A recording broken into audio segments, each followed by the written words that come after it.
When retired engineer Peter Whitmore blew his entire pension building an extravagant doomsday bunker, everyone in his quiet town mocked him. The underground fortress, equipped with luxury amenities, seemed absurd until disaster struck. What happened next would forever change the lives of those who ridiculed him. This is a story of foresight, sacrifice, and the shocking price of trust. Prepare yourself for a tale where survival collides with morality in the most unexpected ways. Peter Whitmore wasn't just a man with a retirement plan, he was a man with a mission. At 68 years old, he had spent decades as an engineer, designing bridges, tunnels, and skyscrapers.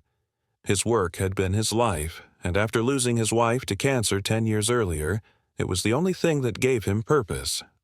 So, when he retired, Peter didn't do what most retirees did. There were no cruises, no golf memberships, and no lazy afternoons spent sipping lemonade on a porch. Instead, Peter poured every ounce of his energy into building something extraordinary, an underground bunker. The town of Ashford wasn't ready for Peter's peculiar retirement plan. Nestled in a quiet valley, Ashford was the kind of place where everyone knew everyone else's business. And Peter's business? It became the hottest topic of gossip. At first, people thought he was joking. A bunker in Ashford? It sounded ridiculous. But when construction crews began arriving at Peter's modest property, the laughter began. His neighbors, the Wilkes family, often joked at his expense. "Hey, Peter," Gary Wilkes called out one afternoon, leaning over the fence. "You think aliens are coming, or is it zombies this time?" Peter, holding a blueprint in his hands, didn't look up. "Neither," he replied flatly. "Just preparing for the inevitable." The inevitable? That word stuck in people's minds. What did Peter mean by that? Theories ranged from a global pandemic to nuclear war. Some whispered that he'd gone mad in his old age, that losing his wife had pushed him over the edge. But Peter wasn't mad. He was methodical, logical, and entirely convinced that disaster was closer than anyone dared to believe. Peter's bunker, which he named Sanctuary, was a marvel of engineering. The entrance, cleverly disguised as an old tool shed, led to an elevator that descended 30 feet underground. The bunker itself was a sprawling 3,000-square-foot structure, complete with reinforced concrete walls, a self-sustaining water filtration system, and a greenhouse for growing food. There was even a small library filled with books on survival, engineering, and philosophy. Peter had thought of everything. The project wasn't cheap. By the time it was finished, Peter had spent his entire pension, every last dollar. He sold his car, his wife's jewelry, and anything else of value to fund the bunker. He didn't care about the sacrifices. To him, Sanctuary was more than a bunker. It was a legacy. It was proof that he had lived a life of purpose. But the townspeople didn't see it that way. To them, Peter was a cautionary tale. "Don't end up like Old Man Whitmore," parents would tell their kids. "Save your money for something worthwhile." Even Peter's estranged daughter, Amanda, refused to support him. "Dad, this is insane," she said during one of their rare phone calls. "You're throwing your life away on a fantasy." Peter tried to explain, but Amanda didn't want to listen. She hadn't forgiven him for being an absent father, for always choosing work over family. Despite the ridicule, Peter pressed on. He spent his days fine-tuning Sanctuary, testing its systems, and preparing for every possible scenario. He stocked it with canned food, medical supplies, and tools. He even installed a small movie projector, a nod to the nights he and his wife used to spend watching old films. It was his way of keeping her memory alive. As the months turned into years, Peter became more reclusive. He rarely left his property, and when he did, it was to buy supplies or check on the construction crews. He stopped attending church, stopped joining the weekly poker games at the community center. People stopped inviting him to things, assuming he wouldn't come anyway. But Peter didn't mind. He had everything he needed in Sanctuary. Or so he thought. One night, as he sat alone in the bunker's control room, reviewing data from the air filtration system, Peter heard a knock at the surface entrance. It was an odd sound, muffled and distant, but unmistakable. He glanced at the monitor displaying the feed from the surface-level camera. Standing outside the tool shed was a group of teenagers, their faces lit by flashlights. One of them, a boy in a baseball cap, shouted, "Hey, Mr. Whitmore! Are you down there? We want to see your spaceship." Peter sighed. It wasn't the first time kids had come to mock him. He ignored them, turning back to his work. But the incident left him uneasy. The bunker was supposed to be a secret, a sanctuary. If the whole town knew about it, how safe could it really be? As he lay in bed that night, Peter couldn't shake the feeling that he had made a mistake. Not in building the bunker, he still believed in its necessity, but in sharing its existence, even inadvertently. He had underestimated people's curiosity, their capacity for cruelty. He began to wonder, would they laugh at him forever, or would the day come when they realized he had been right all along? Peter's bunker, sanctuary, stood completed, a fortress beneath the earth. For Peter, it wasn't merely a shelter, it was his magnum opus, a lifetime of engineering skill condensed into 30 feet of reinforced concrete and innovation. Yet its completion brought not peace, but an intensification of ridicule from the townspeople. He had become the object of relentless mockery. At the diner, where Peter once enjoyed his coffee in solitude, the taunts came openly. "So, Pete," Gary Wilkes sneered one morning, "when are you launching the spaceship, or is it just zombies this time?" Chuckles erupted around him. Peter ignored them, retreating further into his thoughts. But the words lingered, cutting deeper each time. The pranks began soon after. Kids crept onto his property at night, banging on the tool shed door that concealed Sanctuary's elevator. They scrawled graffiti on the outer walls, calling him names like Mad Mole and Doomsday Nut. One morning, Peter found his newly installed solar panels smashed, shards of glass glittering in the early sunlight. It was deliberate. He spent days repairing them, his frustration mounting with every strike of the hammer. Inside the bunker, Peter kept going. He filled every shelf with provisions, canned food, medical kits, tools. He installed a hydroponic garden and fine-tuned his air filtration system. It was self-sustaining, but its loneliness gnawed at him. The walls, despite their strength, couldn't shield him from the weight of isolation. He would sit for hours in the cozy living area, staring at the books he had collected, but rarely opened. The silence pressed in, growing heavier with each passing day. The town's disdain reached new heights when an emergency meeting was held at the community center. Peter wasn't present, but his name echoed in every argument. "He's embarrassing us," Gary declared. "What if it brings the wrong kind of attention? What if people think we're all like him?" Not everyone agreed. Sarah Jennings, a single mother, rose to Peter's defense. "He's eccentric, sure, but harmless. Let the man live." Her voice was drowned out by louder complaints. The room's consensus was clear. Peter Whitmore was a problem the town wished it could erase. Unaware of the meeting, Peter spent that evening fixing an anomaly in the water filtration system. He discovered something chilling. The pipe had been tampered with. A sharp-edged tool had carved a subtle cut, just enough to disrupt its efficiency. Sabotage. Peter's jaw tightened. Sanctuary was no longer the secret haven he believed it to be. The next day, he installed motion detectors, upgraded locks, and set up security cameras. One night, the system alerted him to movement. Teenagers, their faces obscured, milled around the tool shed. Peter activated the floodlights, their bright beams scattering the group. He spoke through a microphone, his voice deliberate. "This is private property. Leave now." The kids fled, but the unease remained. If children could breach his perimeter, who else might try? His paranoia deepened. At the grocery store, he felt eyes on him, whispers in the aisles. At the diner, conversations hushed as he entered. Peter no longer felt like part of the town, but its villain. Sarah came to visit one afternoon, her 2 young children in tow. She knocked on the door softly, waiting. When Peter opened it, her smile was apologetic. "I just wanted to say, I don't agree with how people are treating you," she said, her voice kind but hesitant. "What you're doing, it takes courage." Peter blinked, unsure of how to respond. The words surprised him, cutting through the wall of distrust he had built. "Thank you," he said finally, though the gratitude felt foreign. He watched as she left, her children giggling as they walked down the path.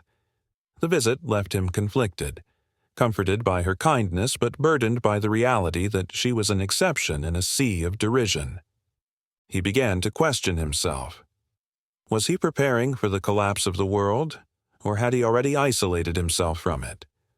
The irony wasn't lost on him. In building Sanctuary, he had created not just a bunker, but a tomb for the man he once was. His work became obsessive. He began drawing up new plans for further fortifications, ideas he knew he would likely never implement. But the act of planning, of creating, kept him tethered to some semblance of purpose. As the weeks went on, Peter became increasingly paranoid. He started seeing threats everywhere, in the grocery store where strangers gave him sidelong glances, in the diner where conversations hushed as he walked in, even in his own reflection, where the lines on his face seemed deeper, the shadows under his eyes darker. He couldn't escape the feeling that he was being watched, judged, targeted. But Peter wasn't one to give up easily. If the world was going to come for him, he would be ready. He redoubled his efforts, reinforcing the bunker's defenses and stockpiling even more supplies. Yet, in the back of his mind, a nagging question remained. Was he preparing for the end of the world, or had he already isolated himself from it? Peter Whitmore's paranoia reached its peak in the weeks that followed. Sanctuary, once his dream of independence and survival, now felt like a cage. Despite upgrades to its defenses, the tampered water pipe haunted him. If someone could sabotage his systems without detection, what else might they do? The nights were the worst. Every creak of the elevator, every hum of the filtration system seemed louder in the bunker's stillness. Peter slept with a wrench by his side, a makeshift weapon he knew offered little protection. One evening, as he monitored the security feed, he saw a shadow dart across the screen. Then a hooded figure appeared, prying at the shed door. His voice boomed through the intercom. "Get off my property, now." The figure froze, then bolted into the night. The next morning, Peter investigated. The shed's lock was scratched, its surface scarred by some sharp tool. Nearby, faint footprints led toward the woods. Following the trail, Peter found an empty can of spray paint, the same brand used in the graffiti on his property. Was it the same group of kids, or was this something more sinister? Trying to distract himself, Peter focused on bunker maintenance, recalibrating irrigation, testing the power grid. But the intruder lingered in his mind. It didn't feel like a prank. It felt calculated, deliberate, as though someone was testing his defenses. That evening, Sarah Jennings returned, her expression more serious than before. "Mr. Whitmore," she began, her voice steady, "I need to talk to you." Peter hesitated, but her tone left no room for argument. He opened the door wider, motioning for her to come in. "What is it?" he asked, his voice wary. Sarah sat down at the small kitchen table, her hands clasped tightly. "People are talking," she said. "They're saying you're hiding something dangerous in that bunker. Some think it's weapons. Others think it's, well, something worse." Peter frowned. "And what do you think?" "I think people are scared," she replied. "And scared people do stupid things. Whatever's happening out here, it's only going to get worse if you don't address it." Peter leaned back, his arms crossed. "Address it? How? By letting them mock me more? by opening my doors to people who would tear this place apart out of fear and ignorance? I'm not saying it's fair, Sarah said softly, but if you don't do something, they might take matters into their own hands. Her words stayed with him long after she left. Peter spent the night reviewing his security footage, going over every angle, every blind spot. He added more locks, reinforced the shed door, and adjusted the floodlights to cover a wider area. But the sense of impending danger only grew. The next night it happened again. The cameras picked up movement. This time, multiple figures creeping through the shadows. Peter's voice thundered through the intercom. "You're trespassing. Leave immediately." The intruders hesitated, then scattered like startled animals. But Peter wasn't satisfied. He replayed the footage over and over, noting their numbers, their patterns. They weren't just kids messing around. They were coordinated, deliberate. Someone was organizing them. Over the next few days, incidents escalated. Stones were thrown at the tool shed. Spray paint defaced the outer walls. Peter found a note pinned to his front door one morning, its message scrawled in messy handwriting. "Leave, or we'll make you leave." Peter's hands trembled as he held the note. He wasn't afraid of the threats themselves. He had prepared for worse. But the realization that his neighbors, the very people he had lived among for decades, were turning against him cut deeper than he expected. Sanctuary was meant to protect him from the world's chaos. But now the chaos was at his doorstep. For the first time, Peter questioned whether he had made a mistake. Not in building the bunker, he still believed in its necessity, but in staying here, in a town that no longer wanted him. He had spent so long preparing for the end of the world that he hadn't noticed how much of it had already left him behind. But Peter wasn't ready to give up. If this was a battle for survival, he would fight it on his terms. Sanctuary wasn't just a bunker. It was his lifeline, his legacy, and he would defend it, no matter the cost. That evening, Peter took inventory of everything he had prepared. The bunker's shelves were meticulously stocked, each item labeled and organized. He double-checked the generator, ensuring it was ready to sustain him through prolonged isolation. His hands lingered over a photo of his late wife, framed and set carefully on a small shelf. "I won't let them take this from me," he whispered. As darkness fell, the cameras picked up more movement. This time, the figures didn't scatter when the floodlights turned on. They stood their ground, their faces obscured by masks. Peter's voice boomed once more. "You have 5 seconds to leave or I'll call the police." One figure stepped forward, raising their hands in mock surrender. "We're not going anywhere, old man," they shouted. "This ends tonight." Peter's heart pounded as he reached for the silent alarm he had rigged to the local authorities months ago. But even as he pressed the button, he knew help would take time to arrive. Sanctuary's walls might protect him, but the battle had already begun. The battle for Sanctuary had begun.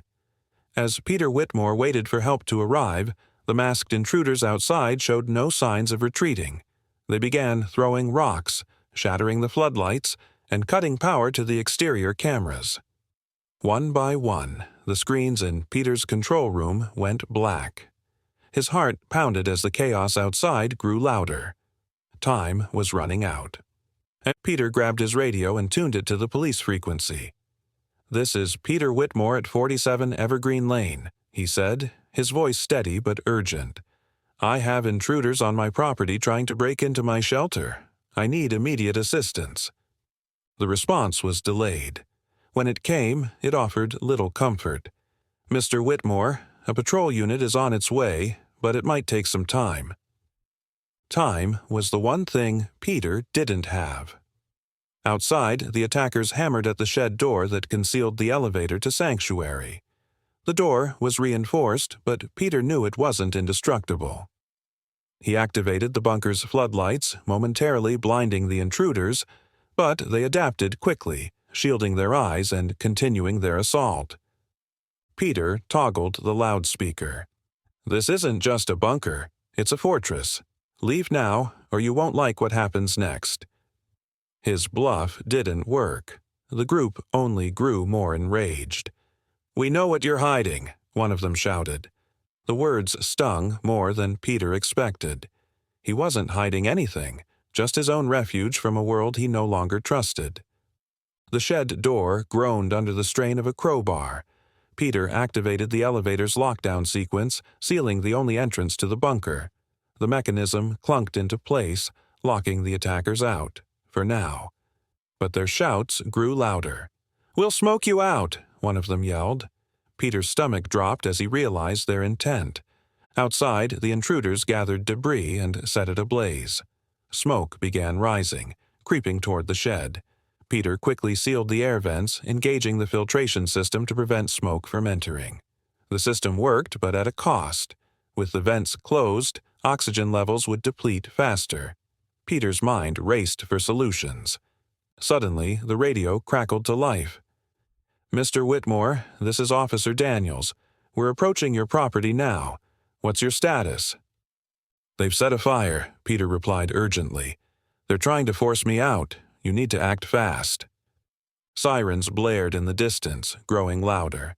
The flashing lights of the patrol car illuminated the property, causing some of the attackers to flee into the woods. Others stood their ground, shouting obscenities at the officers. The police dispersed the remaining intruders and extinguished the fire before it could spread. Peter stayed inside, watching from the monitors as the chaos outside gradually subsided. Even as the police secured the property, Peter's hands trembled. For years he had prepared for threats from the outside world, natural disasters, war, even famine, but never had he anticipated that the greatest danger would come from those closest to him. When the area was finally cleared, Peter emerged from the bunker. The shed was barely standing, its metal door warped and hanging from its hinges. Ash and debris covered the ground where the fire had burned, leaving charred remnants of the attackers' failed assault. Peter felt a pang of sorrow as he surveyed the damage. Sanctuary had held, but at what cost? Officer Daniels approached him, her face etched with concern. "Mr. Whitmore, do you know why they targeted you?" Peter shook his head. "They think I'm hiding something," he said. "They're wrong." Daniels hesitated. "Fear can make people do irrational things. We'll increase patrols in the area, but you might want to consider reaching out to the community. Let them know you're not a threat." Peter didn't answer. He wasn't sure if trust could ever be rebuilt between him and his neighbors. For years, he had been the subject of ridicule, the town's pariah. Now, it seemed, he had become their enemy. Could words really undo the damage that had been done? As Peter returned to the bunker, he felt a strange mix of relief and unease. Sanctuary had survived its first true test, but the night's events had shaken him deeply. The bunker, his fortress of solitude, was meant to protect him from the chaos of the world. But now, it seemed the greatest threat came from the people he had once called neighbors. That night, Peter sat alone in the control room, watching the remaining security feeds. His hands lingered on the controls, his mind replaying the events over and over. He had built the bunker to ensure his survival, but tonight had shown him the limits of even the best preparation. The world outside was unpredictable, driven by fear, anger, and misunderstanding. For the first time, Peter questioned his choices. He had spent years isolating himself, convinced that survival meant staying apart from others. But now, as he stared at the charred remnants of his property, he began to wonder if survival meant more than just enduring. Perhaps it meant finding a way to live, not in isolation, but in connection with the world he had tried so hard to escape. The sirens faded into the distance, and silence returned to Evergreen Lane. Peter closed his eyes, the weight of the night pressing down on him. Sanctuary had held, but the battle wasn't over. Not by a long shot. The morning after the attack, Peter sat in the dim glow of the bunker's control room, staring at the monitors that now displayed static. The shed above ground was a wreck, its door twisted and burned. The faint smell of smoke still lingered in the air, even inside the bunker. Despite the police intervention, Peter couldn't shake the feeling that the battle wasn't over. He spent the day repairing what he could.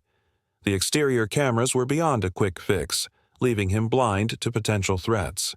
The elevator mechanism, though functional, had taken strain during the attack. With every fix, frustration grew. Sanctuary had been built to withstand disasters, not mobs. By evening, exhaustion took hold. Peter poured himself a cup of tea, his hands trembling slightly as he gripped the mug. The silence of the bunker, once comforting, now felt oppressive.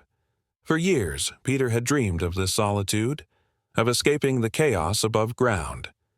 Now, it felt like a prison of his own making. The radio crackled to life, breaking the stillness. "Mr. Whitmore, this is Officer Daniels," a voice said. "We've apprehended 2 of the individuals from last night's incident. They've been questioned and, well, you might want to hear this." Peter hesitated. "What did they say?" Daniels' response was cautious. "They believe you're hiding something dangerous in the bunker. They claimed they were trying to protect the community." Peter felt a wave of anger rise in his chest. "Protect the community? By setting a fire and nearly burning me out of my home?" "I understand your frustration," Daniels replied. "But fear makes people act irrationally. If you don't address these rumors, this could escalate." Peter ended the call without responding. He didn't want to admit it, but Daniels' words lingered. He had spent years isolating himself, convinced that survival meant shutting the world out. Now, that isolation felt like it was working against him. The next morning, Peter made his way to the surface. The sight of the shed made his stomach churn. Charred debris from the attackers' fire still littered the ground, a stark reminder of how close they had come to breaching sanctuary. Near the property's edge, a small group of neighbors had gathered, whispering among themselves. Their stares burned into Peter as he worked. He turned back to the shed, jaw clenched.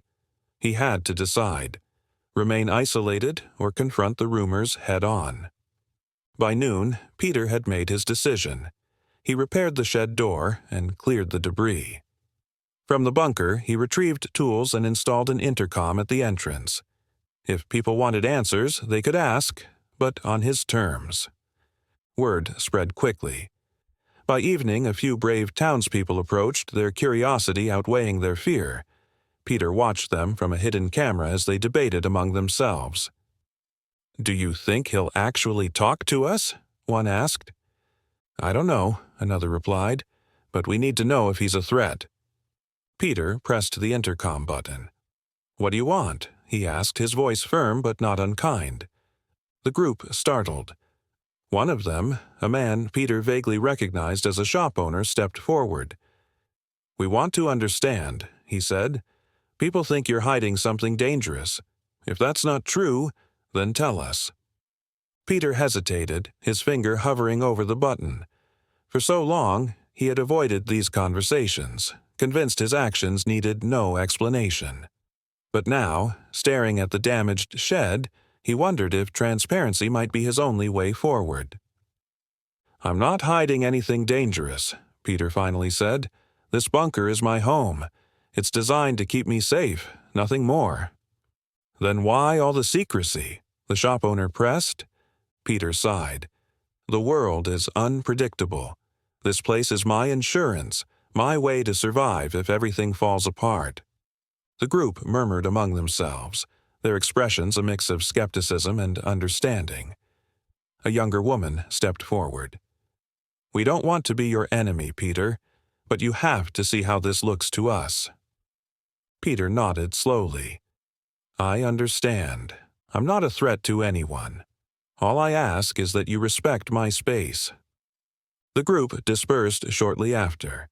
Peter watched them leave, a heavy feeling settling in his chest.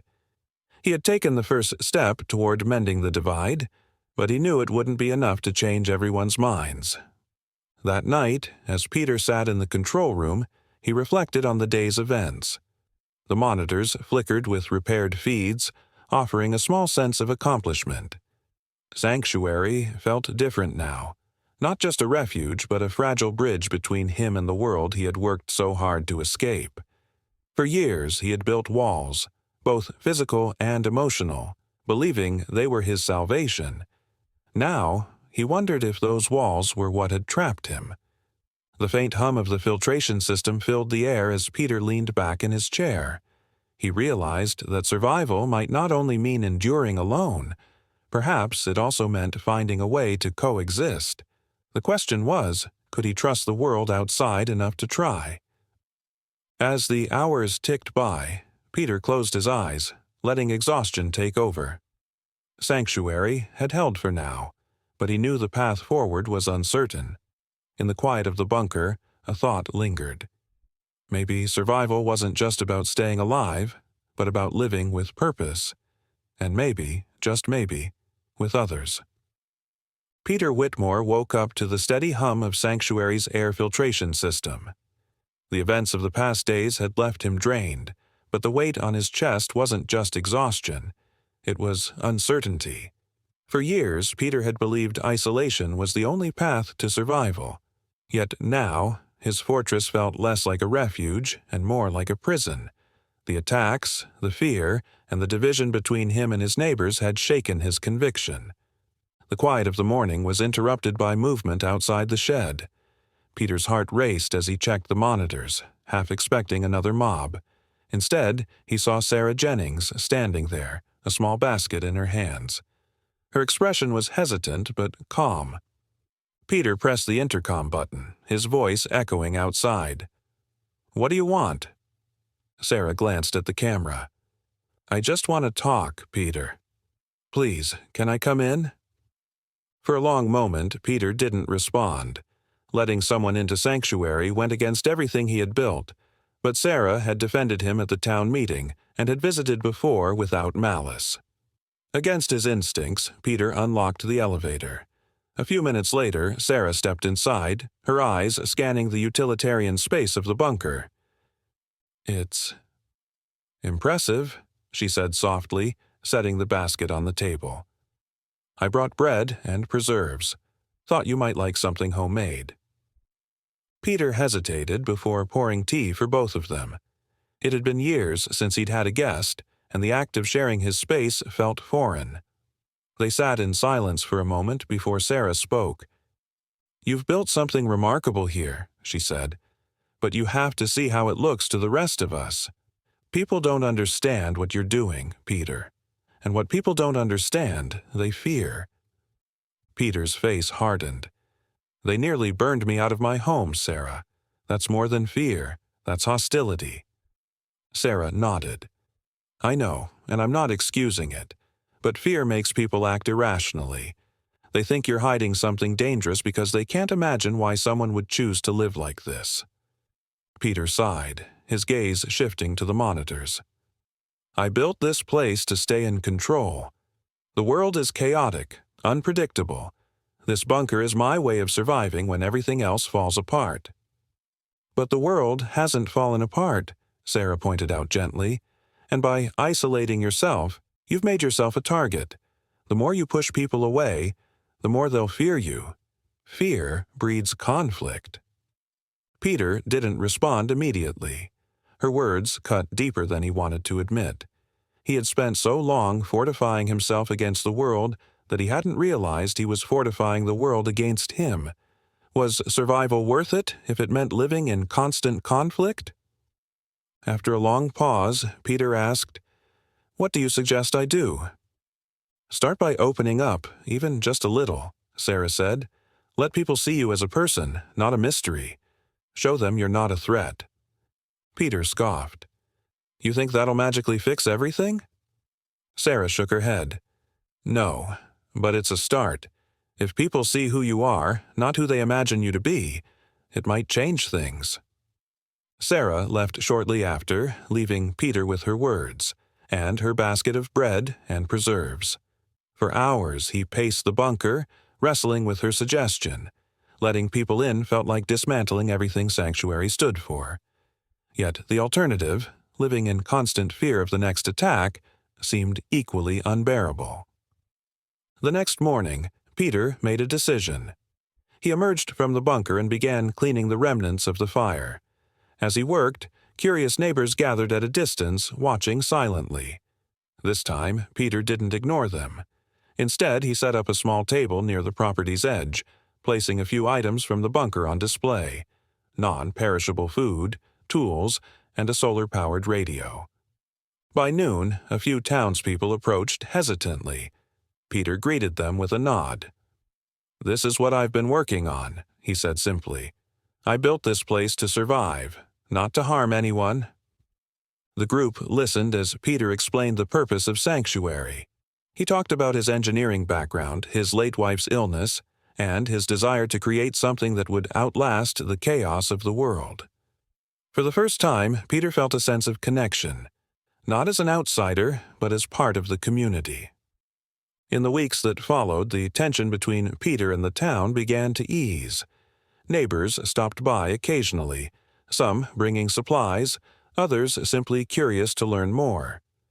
Peter allowed limited glimpses into the bunker, carefully controlling what he revealed. In return, he learned about their lives, their struggles, hopes, and small joys. For the first time in years, Peter felt a sense of purpose beyond survival. Sanctuary was no longer just a fortress, it was a bridge, a way to connect with the world he had avoided for so long.